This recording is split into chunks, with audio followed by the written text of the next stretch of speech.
Ipinalabas sa Times Square sa New York City ang 3 minutong video na nagpapakita sa pag-angkin ng China sa West Philippine Sea.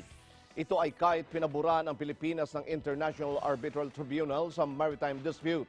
Si Ailey Milio sa detalye.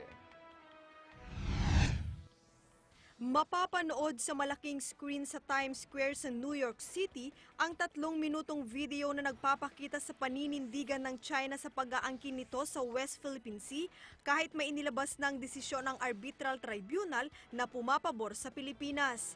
Batay sa ulat, ang nasabing widescreen sa Times Square ay pag-aari ng isang sangay ng Xinhua News Agency na official press agency ng China.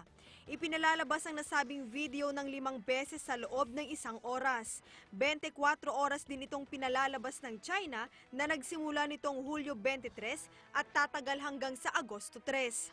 Mapapanood sa nasabing video na ipinalalabas ng China sa Times Square, New York, ang mga tanawin na makikita mula sa mga isla sa West Philippine Sea. Nakasaad din sa video ang paninindigan ng China na hindi nila kinikilala ang desisyon ng International Court.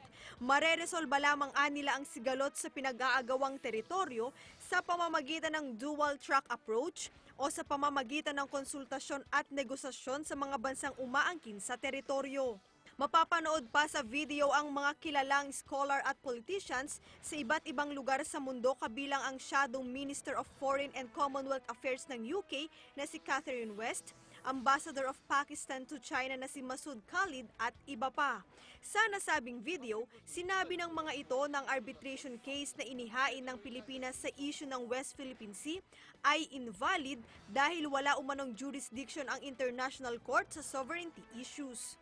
Hulyo 12 nang ilabas ng Arbitral Court ang desisyon sa kasong inihain ng Pilipinas sa China.